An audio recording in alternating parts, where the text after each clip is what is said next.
నాకు పాడడం రాదు కానీ ఒక పాట పాడతాను, అప్పుడు మీకు వెంటనే అర్థమైపోతుంది. నీ నవ్వు చెప్పింది నాతో నేనెవ్వరో ఏమిటో. ఎస్, ఈ పాట బిగ్ బాస్లో ఎంత సంచలనం సృష్టించిందో మీకు తెలుసు. వైఎస్ అనే బ్రాండ్ కూడా వైఎస్ఆర్ తర్వాత మళ్ళీ ఆ స్థాయిలో ఫేమస్ అయింది. సో ఈ పాటికి మీకు అర్థమైపోయింది కదా వైఎస్ అంటే ఏంటని. పాపం నాగార్జున గారు కూడా పాపం ఆయన పేరు కూడా తప్పు చెప్పారు. యష్ వీర్ అన్నారు కదా, యష్ వీర్. సో తను యాక్చువల్గా యశ్పాల్ వీరగోని. సో సోనియా మనసు గెలుచుకున్న మెగాస్టార్, ఎందుకంటే అలా ఫీల్ అవుతాం మేము. So nice couple. కంగ్రాచులేషన్స్ మీ పెళ్లి జరగబోతున్నందుకు. అదొకటి కాకుండా మిమ్మల్ని అఫీషియల్గా ప్రపంచానికి పరిచయం చేసే అవకాశం నాకు దక్కింది ఇవాళ. So super. యష్ నాకు అమెరికాలో ఉన్నప్పటి నుంచి బాగా తెలుసు. తను ఇక్కడ ఇండియాలో బిజినెస్ స్టార్ట్ చేసినప్పుడు ఫస్ట్ ఇంటర్వ్యూ నేనే చేశా బహుశా. సో అందువల్లే ఇంత గొప్పవాడయ్యాడని కూడా నేను చెప్తుంటాను. సో అట్లాగే సోనియా నేను కూడా ఒక సాంగ్ లో స్క్రీన్ షేర్ చేసుకున్నాము. ఆ తర్వాతే తనకు సినిమా అవకాశాలు వచ్చాయి. ఫుడ్ సినిమాలు చేశారు. నైస్. సో ఇప్పుడు బిగ్ బాస్ గురించి తెలుసుకున్నాం కదా, వీళ్ళ వ్యక్తిగత విషయాలు తెలుసుకునే ప్రయత్నం చేద్దాం. అన్న హాయ్. సో మీతో స్టార్ట్ చేద్దాం, ఎందుకంటే ఇప్పుడు రాష్ట్రంలో ఎవరి యష్ అనేది ఒక పెద్ద గొడవ అయిపోయింది. సో చెప్పండి మీ గురించి, మీరు మీ పర్సనల్ లైఫ్, వ్యక్తి అంటే మొదటి నుంచి ఎక్కడ మీరు? ఫ్రమ్ వరంగల్లో పుట్టాను. అండ్ 2006-2000 ఆ టైంలో నేను యూఎస్కి వెళ్ళాను చదువుకోవడం కోసం. చదువుకున్నాను, ఒక 14-15 years జాబ్ చేశాను. క్లినికల్ సైంటిస్ట్గా వర్క్ చేశాను. And into multiple business. Very రీసెంట్గా ఇండియాకి వచ్చాను. ఇండియాలో బిజినెస్ ఎక్స్పాండ్ చేస్తున్నాను. I go to US very frequently. So that's my job. బా సూపర్. అంటే ఒక చిన్న ఊరు నుంచి చాలా తక్కువ వయసులో, చాలా తక్కువ టైంలో, అంటే యుఎస్ లో మీరు ఏం చేస్తారో నాకు తెలియదు. అంటే నాకు తెలుసు మీ అది కాకుండా మీకు డిజిటల్ మార్కెటింగ్ కంపెనీ అవన్నీ నాకు తెలుసు. బట్ 2 సంవత్సరాల లోపల మీరు ఫ్లై హైని తీసుకెళ్లిన విధానము రియల్లీ సూపర్. ఎట్లా సాధ్యం ఉందంటే ఇంత తక్కువ టైంలో? ఫ్లై హై 14 years నుండి చేస్తున్నాను. బట్ కాకపోతే ఏంటంటే నేను యుఎస్ లో ఉండడం వల్ల నాకు ఆపరేషన్స్ కొంచెం కష్టమయ్యేది. సో ఇక్కడికి వచ్చిన తర్వాత ఏంటంటే చాలా టైం ఇన్వెస్ట్ చేశాను ఇక్కడ. అండ్ లక్కీలీ నాకు దట్స్ వేర్ నాకు సోనియా పరిచయం అయింది.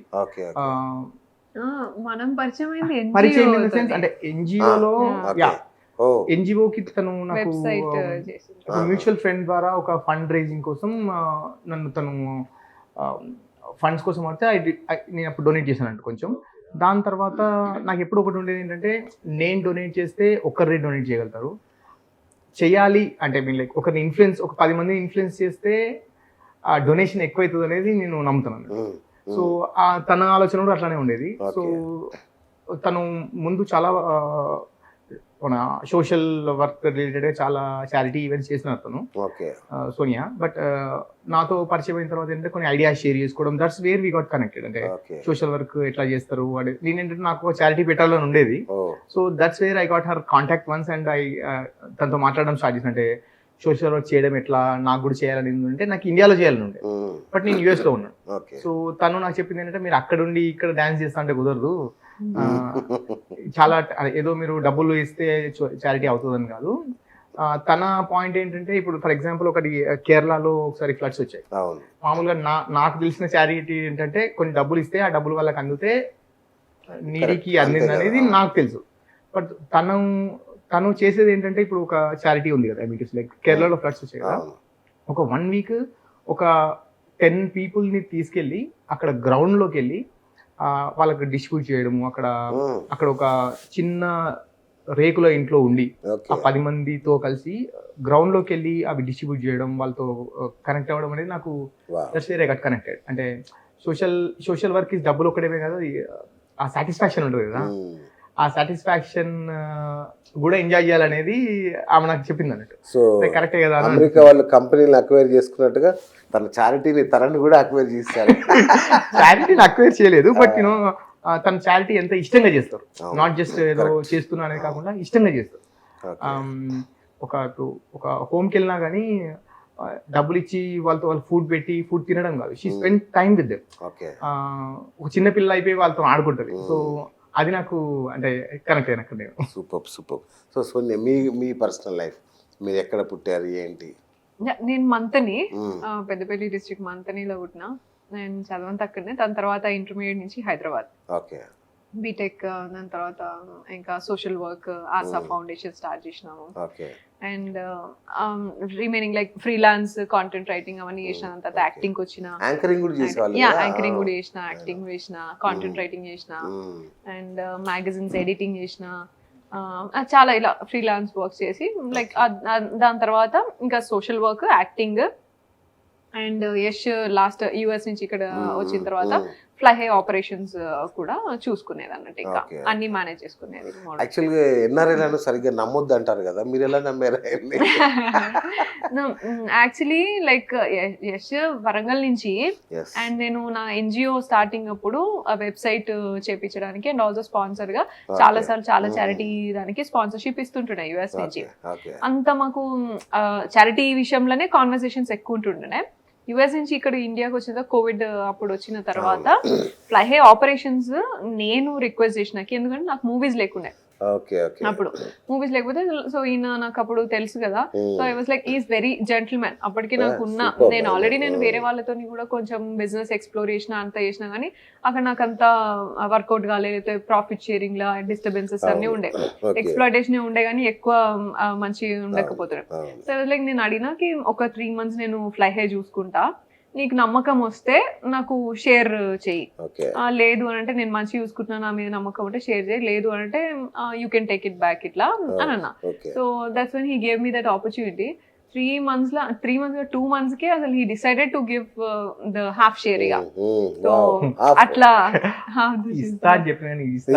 నా మైండ్ లో చెప్పడం వల్ల చెప్పాను, ఇస్తాను అనుకోలేదు. ఆపరేషన్ మంచి చేస్తున్నా అది. బట్ మీరు ఇంతకుముందు అడిగిన క్వశ్చన్ కి తక్కువ టైంలో ఇంత ఎక్స్పాండ్ అవ్వడానికి I give total credit to her. Because నాకు ఇప్పుడు నేను ఫ్రీక్వెంట్ గా ట్రావెల్ చేస్తూ ఉంటాను, and so she is the person who take cares of. నేను అదే అనుకునేవాడిని, ఎప్పుడు అన్న ఎక్కడున్నావు అంటే వరంగల్, అన్న ఎక్కడ కరీంనగర్, అన్న ఎక్కడ అమెరికా. అరే ఇదేంటి మరి ఇవన్నీ వీళ్ళు తిరుగుతూ ఇక్కడేం చేస్తారబ్బా అనుకున్నాను నేను. ఆ తర్వాత చూస్తుంటే ఎక్కడ ఫోటో చూసినా తనదే ఫోటోలు కనిపిస్తాయి బ్రోచర్ల మీద, అక్కడే తనే అన్నిట్లలో. ఓకే, కానీ దాన్ని అట్లా మోడల్ లాగా వాడుతారు అనుకున్నాను. బట్ ఆపరేషన్స్ చూస్తున్నా నాకు తెలియదు యాక్చువల్ గా. నాట్ ఓన్లీ ఆపరేషన్స్ అండి, what I mean to say is ఇప్పుడు మనం ఒక సక్సెస్ అవ్వాలంటే హెల్ప్ అవసరం, చాలా అవసరం. అది మన దగ్గర మనిషి అయితే ఇంకా చాలా బాగుంటుంది. అండ్ బిఫోర్ దిస్ ఏంటంటే నేను కొంచెం నా పర్సనల్ లైఫ్లో ఆల్రెడీ ఈమె బిగ్ బాస్ లోనే చెప్పింది, I'm divorced long back, divorced. Then I was my parents actually ఏంటంటే ఇప్పుడు నేను మా వంశంలో నేను ఒక్కనే అబ్బాయి. So my parents were looking for that. And when Sonia మాకు వచ్చిన తర్వాత my parents were the one, ఎట్లా అంటే నీకు నెక్స్ట్ ఇంకా పెళ్లి చేసుకోవాలి నువ్వు అనేటప్పుడు they were the one who said this. And ఇంకోటి ఏంటంటే నాకు I lost my sister very recently. So ఆ టైంలో ఏంటంటే 1 year back I lost my sister. So చెల్లెమ్మ నాకు చెల్లెమ్మ చాలా దగ్గర అన్నట్టు. సో ఆ టైంలో ఏంటంటే ఓన్ సిస్టర్. అండ్ తనకు హెల్త్ కండిషన్ సరిగ్గా లేకుండా వెన్ వీ లాస్ట్ హర్ ఒక 2-3 months ముందు వీ నో దట్ అంటే హెల్త్ కండిషన్ తగ్గిపోతుంది అని తెలుసు కొంచెం ఉంది. ఆ టైంలో సోనియా ఒక 3 months అనుకోండి, 3 months నన్ను చూసుకున్న పద్ధతి కానీ, మా చెల్లెమ్మని చూసుకున్న పద్ధతి కానీ, మా మమ్మీ డాడీని చూసుకున్న పద్ధతి కానీ, అది నేను అయ్యూ అంటే నాకు సోనియా అంటే ఎందుకంత రెస్పెక్ట్ అంటే ఒక నర్స్ కూడా చేయదన్నట్టు అట్లా చూసుకుంది. అండ్ ఫస్ట్ మా బావ చూసుకున్నారు మా చెల్లిని, తర్వాత సోనియా చూసుకున్నారని చెప్తాను నేను. అండ్ ఐఎమ్ సో హ్యాపీ, అంటే అట్లాంటి మనిషి నా లైఫ్లోకి వస్తే బాగుంటుందని అనుకున్నా. But she was not ready for that. అంటే ఏంటంటే ఆమెకు ఈ పెళ్ళిళ్ళు, ఈ ఐ మీన్ లైక్ ఈ కనెక్షన్ వాట్ రిలేషన్స్ మీద అసలు నమ్మకం ఉండదు అసలు.